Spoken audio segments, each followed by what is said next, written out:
Fala Cowboys, beleza? Deixa seu like, sua inscrição e o seu comentário. Tem interesse em patrocinar o canal? O WhatsApp tá aí na tela. Bom, o vídeo de hoje e é um relato que eu consigo confirmar para vocês que é 100% real de um inscrito aqui do canal, que não quis se identificar, mas que eu sei que a história ela é real, é o ponto de vista dele, claro, mas é a história real deste relacionamento, né, que ele teve com uma mulher com o transtorno aí narcisista, certo? Então vamos começar com a primeira parte dessa história brutal.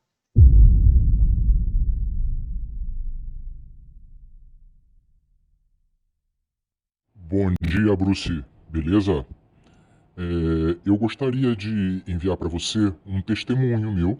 Antes de falar sobre o casamento em si, eu gostaria de falar que eu vim de uma família em que a minha mãe, é uma narcisista muito violenta, muito cheia de ódio, de rancor e que descontava tudo nos filhos. E eu nunca busquei ajuda psicológica, ajuda psiquiátrica para sanar essas feridas deixadas pelo relacionamento com a minha mãe. E fica aqui o meu primeiro alerta para os homens. Caras, se vocês vieram de uma família disfuncional, antes de entrar num relacionamento sério, busquem ajuda psicológica, psiquiátrica, para você curar essas feridas, retificar padrões, retificar condutas e pensamentos para daí poder entrar num relacionamento, que foi o que eu não fiz. Inclusive, o meu psiquiatra com quem eu me trato hoje em dia fala que homens que tiveram uma mãe narcisista, a chance deles se envolverem com uma mulher narcisista no futuro é muito alta, porque há uma tendência em repetir padrões. Tá ok? Vamos lá. Primeira parte do meu relato, então, remonta a vários anos atrás, em que eu passei num concurso público, um concurso público de um certo prestígio, por um cargo de prestígio. Eu sou formado em Direito e eu passei nesse concurso com apenas 24 anos, eu era muito jovem ainda. Porém, eu fui lotado numa cidade diferente da minha. Fiquei longe da minha família e nessa nova cidade eu estava só. No ambiente de trabalho em que eu fui inserido, em que eu fui lotado, eu viria a conhecer a minha futura esposa. Uma moça muito bonita, linda, muito vaidosa, se vestia muito bem, muito cheirosa. E eu namorava na época, ela também. E os meses foram se passando. Ainda no primeiro ano de exercício do meu cargo, os meses foram passando. Eu terminei meu namoro, ela também terminou o namoro dela. Nossa amizade se intensificou. De modo que nós ficamos, então, pela primeira vez. Só que aí, o relacionamento com o narcisista, ele é caracterizado por um ciclo. A primeira fase do ciclo é o que a gente chama de love bombing, que em português seria como se fosse um bombardeio de amor. O narcisista, a pessoa narcisista, para te prender, ela faz você se sentir o amor da vida dela. De modo que nessa primeira etapa do nosso relacionamento, ela vinha com muitas frases de efeito, como: você é o amor da minha vida, você é tudo pra mim, você é a melhor coisa que me aconteceu, você é minha alma gêmea. E eu, como vim de um lar quebrado, com autoestima quebrada, eu me encantei por aquilo, eu me deixei envolver por aquilo. Resultado foi o quê? Da primeira vez que a gente ficou junto até o momento que eu trouxe ela para dentro da minha casa, foi questão de 8 meses, gente. 8 meses. Por quê? Porque o início do relacionamento com o narcisista é muito rápido, porque é tudo muito intenso. A mulher narcisista, ela fisga você com essa tempestade de amor. E eu era muito só aqui, na minha cidade de destino, de modo que ela passava o tempo todo comigo. Era o tempo todo comigo, o dia inteiro comigo. E sempre me bombardeando com todas as frases de amor. me dando provas de que eu era o amor da vida dela. As relações íntimas eram excelentes, com diversidade de lugares, de formas de se fazer. E foi assim a primeira etapa do chamado love bombing. Aí ela foi morar junto comigo. 1 ano e meio depois a gente se casou. E depois de 1 ano e meio de casado, ela... Não, depois de 1 ano e meio junto, depois que a gente se casou, aí começou uma nova fase. A segunda etapa do ciclo de abuso narcisista é a fase de desvalorização. Por quê? Porque toda aquela idealização na cabeça do narcisista, da pessoa perfeita que você é para a vida dessa mulher ou desse homem, ela se desfaz. O que era vinho se tornou água de esgoto. Ela começou a se comportar de maneira muito agressiva. Só como um exemplo, eu comia muito rápido. Eu tinha mania de comer muito rápido e ela não aturava aquilo. Ela virava para mim e falava: coma devagar! Coma devagar! Não coma rápido! Um tom impositivo que expressava uma tremenda falta de respeito. Tá? Então, eu percebi que era uma relação muito cheia de mentiras, muito cheia de comportamento passivo-agressivo, muito cheia de exigências, críticas, e se tornou uma relação de servidão. A relação com uma mulher narcisista é uma relação de servidão, em que você se torna um escravo de todas as exigências dela. E não importa o tanto quanto você se esforce, ela vai nunca se sentir satisfeita. Ela sempre vai criticar, ela sempre vai exigir mais, ela sempre vai querer mais de você. E as críticas eram diárias. Críticas ao modo como eu me vestia, como eu penteava o meu cabelo, como eu comia, como eu conduzia a casa, tá? Foi realmente uma relação terrível. E uma verdadeira relação de exploração. A relação com o narcisista é uma relação de exploração. Exploração econômica, exploração emocional. Por que eu digo isso? Porque ela não dava ouvidos às minhas demandas emocionais. Era só o lado emocional dela que valia. O meu lado emocional pouco importava. E o lado financeiro? Ela trabalhava. Ela trabalhava, porém, todas as despesas da casa, quem custeava era eu. Era um relacionamento em que eu doava 90% para o casamento e ela 10%. E ela supervalorizava os 10% que ela injetava no meu casamento. Como eu já disse antes, a minha ex-esposa era uma pessoa muito exigente, muito crítica, queria sempre mais e mais e mais. Mas o que acontece? Muitos de nós homens temos esse instinto provedor, esse instinto de proteção, de querer satisfazer, de querer ser aquele cavaleiro no cavalo branco. E eu vou admitir para vocês que eu era extremamente blue pill. Muito. Eu tenho PhD em blue pillzice. Tenho PhD. Muito. Então, eu tentava e não conseguia satisfazê-la. Pois bem, logo no início do nosso casamento, alguns outros fatos estarrecedores começaram. Mas antes de mais nada, é preciso frisar que a pessoa narcisista, ela é promíscua. Ela é promíscua. Ela não tem remorso pelo que ela faz. Então, ela pode se encontrar num relacionamento supostamente estável, como um casamento ou um namoro, mas pela necessidade de validação, de aprovação, de busca de suprimentos, ela vai acabar procurando outras pessoas fora do relacionamento. E o narcisista, ele tem muito essa questão com os ex-namorados dela. Ela não costuma esquecer os ex-namorados. Eles ficam meio que numa prateleira. E quando dá na telha dela, ela vai na prateleira e busca aquela antiga fonte de suprimento. Por que eu digo isso? Pelo seguinte, e agora vai começar uma parte do relato mais terrível. 1 ano e meio depois do nosso casamento, um ex-namorado dela, que estava morando fora do Brasil, voltou para o Brasil e voltou para a cidade da região onde a gente residia. É um rapaz de ascendência asiática. É bom lembrar disso. É um rapaz de ascendência asiática.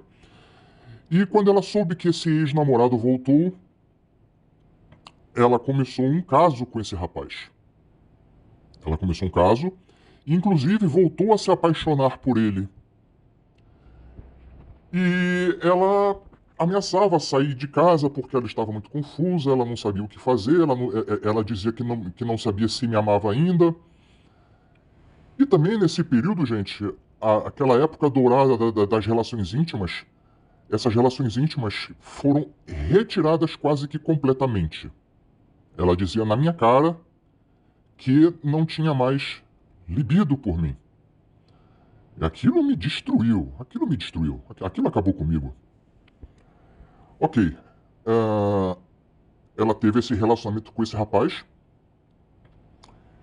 e posteriormente eu soube que ela chegou a engravidar desse rapaz. Ela engravidou dele. Porém, ela interrompeu a gravidez. Vocês sabem qual é o nome disso aí, mas eu não posso postar aqui porque o YouTube tem regras rígidas, né? E se eu dar o nome do ato aqui, o vídeo cai e pode prejudicar o canal do Bruce. Eu soube disso de fontes 100% seguras.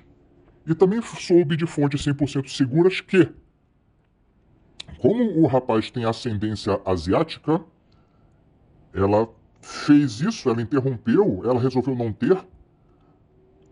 Por quê? Porque o neném nasceria com os traços do pai. Mas eu soube que se o rapaz fosse um rapaz com aparência latino-americana como nós temos, se ele fosse brasileiro mesmo, ela não teria feito isso e teria jogado a paternidade para cima de mim. Tá? Esse foi o primeiro que eu soube. Eu soube também, eu descobri que ela se inscreveu num site de relacionamentos chamado Badoo. Ela procurava outros homens através desse site Badoo. Ok. Depois desse relacionamento com esse rapaz, eu soube de outro. Vamos chamar esse aqui de segundo. Ela começou a trabalhar num lugar novo. Nesse lugar novo, ela conheceu esse rapaz. E ela se encantou por esse rapaz. E um rapaz completamente diferente de mim. Eu sou mais intelectual, não sou de trabalhos braçais, falo português de maneira correta. Esse rapaz não, ele era mais peão mesmo de obra. Peão de obra. Trabalhador braçal. Do tipo que fala de maneira mais errada, um cara mais bruto. Ela se apaixonou por ele. Inclusive, ela resolveu, olha que doideira, ela resolveu fazer com que eu e esse rapaz tivéssemos amizade. E ele também, muito traíra, porque a gente não pode passar a mão na cabeça de homem. Tem homem que faz besteira também. Muito traíra, se fingia de amigo meu e frequentava a nossa casa. Ele frequentava. E teve até um dia que eu cheguei em casa, de um encontro que eu tive com alguns amigos meus, e esse rapaz estava lá em casa com ela. Eu morava numa casa de 2 andares. Quando eu cheguei, os dois desceram pela escada e eu lembro dessa cena até hoje, os dois com cara de assustado. Por quê? Porque eu não estava planejando chegar naquele horário. E eles estavam com cara de assustados, de afobado, e na mesma hora ele foi embora. Mas como eu era muito blue pill, iludido, eu não pesquei o que estava acontecendo. E ela se apaixonou também perdidamente por esse cara. Esse era outro cara com quem ela queria me substituir. Essa moça, ela é ainda muito ligada a toda a questão de misticismo, prática de magia, religiões, sem querer criticar essas religiões, mas ela gosta muito de religiões de raízes africanas. Eu entrei no e-mail dela, eu lembro que eu vi e-mails trocados com uma mãe de santo para fazer magia para prender esse rapaz. E também descobri que num site de astrologia, de tarô, de mapa astral, ela fez um jogo de tarô online chamado Tarô do Amor, em que ela fez um jogo de tarô do amor, o nome é Jogo de Tarô do Amor, envolvendo ela e esse rapaz, para ver no que daria esse relacionamento. Mas o que aconteceu? Esse rapaz resolveu voltar para a ex-esposa dele e ela não conseguiu prender esse rapaz. Eu fiquei depois sabendo que houve um terceiro rapaz e também um ex dela, um ex-ficante, namorado, que seja. Eles se reencontraram no Messenger do Facebook e tiveram um relacionamento aí de 6 a 8 meses. Eu suspeitava, mas ela jurava de pé junto que não era nada. Enfim, um belo dia, ela resolveu descartar o cara. Ela descartou o cara, só que o cara resolveu se vingar. E ele fez uma crueldade muito grande. Ele printou as conversas que ele teve com ela, mandou para mim. E eu lembro até hoje. Foi numa quarta-feira de manhã, eu recebi esses prints dele. E aquele dali foi um dos dias mais dolorosos da minha vida. Eu lembro até hoje, eu caindo no chão, chorando, como se o meu mundo tivesse ruído, tivesse acabado. Né? Ela estava trabalhando. Quando foi à noite, eu a confrontei. Ela, durante o confronto, ela, de maneira muito fria, folheava as folhas que eu mostrava para ela com todas as conversas, quando de repente veio um rompante de raiva. E ela queria virar a mesa. Ela queria jogar para cima de mim, que eu também no passado eu olhei para uma mulher porque eu achei aquela mulher bonita. Ou seja, retirar a culpa daquele momento para botar uma culpa em mim e daí virar o jogo e justificar a conduta injustificável. Nós ficamos sem se falar durante alguns dias, mas é aquilo, gente. Eu era um homem com um ego muito fragilizado, autoestima lá embaixo. E depois de alguns dias ela veio implorando, chorando, desesperada, falando que não saberia viver sem mim. E eu resolvi perdoá-la. Nessa altura, gente, eu gostaria de frisar que tudo que eu relatei até agora nos relatos que eu estou mandando pro Bruce, muita coisa eu não havia descoberto ainda, tá? Eu fui descobrindo ao longo do tempo. Ao longo do tempo eu fui descobrindo. Uma coisa que o narcisista não faz é assumir responsabilidades. A pessoa narcisista, ela transfere a culpa para o outro de todo o mal feito que ela faz. Tanto que isso é verdade que ela falava para mim que estava arrependida, que queria se desculpar das coisas que ela fez. Tudo muito fingido, muito falso. Só que um belo dia, olha que coisa engraçada.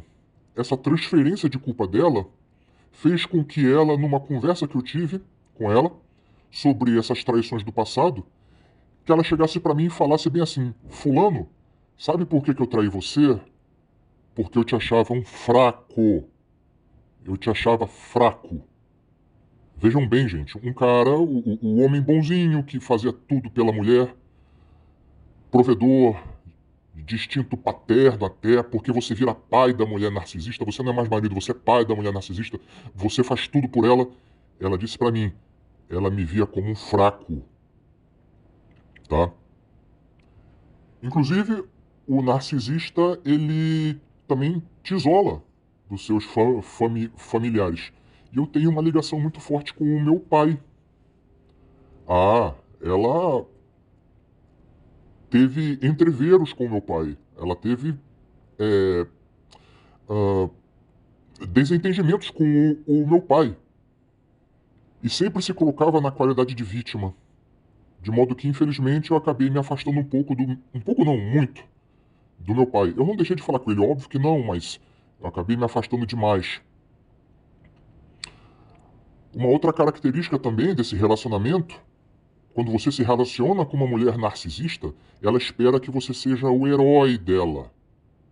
Que você resolva todos os problemas para ela, problemas emocionais, problemas financeiros, e é uma enchente de problemas e demandas que não acabam mais. Você precisa ser o salvador dela, o herói. E eu tentava, gente, eu tentava. E aquilo me desgastava, me tomava energia, me tomava autoestima, que a minha autoestima já não era lá essas coisas. E aquilo acabava comigo. Eu vivia a minha vida para satisfazer os desejos e necessidades dela. A minha vida era isso. Ela era o centro do meu mundo. Eu não tinha meus hobbies, eu não tinha minha vida própria. Por quê? Porque eu a via como o centro do meu mundo. Um homem blue pill que idealizava, acreditava no amor romântico, na alma gêmea, o que faz? Acaba se sujeitando a essas coisas. Tá? Enfim, esse foi aí o caso com o terceiro cara. Algum tempo depois, ela foi fazer o exame de rotina dela com a ginecologista e foi acusado uma coisa estranha. Nós fomos pesquisar. Essa coisa estranha, gente, nada mais, nada menos era do que era um HPV, que é uma doença sexualmente transmissível. Ela foi diagnosticada com HPV.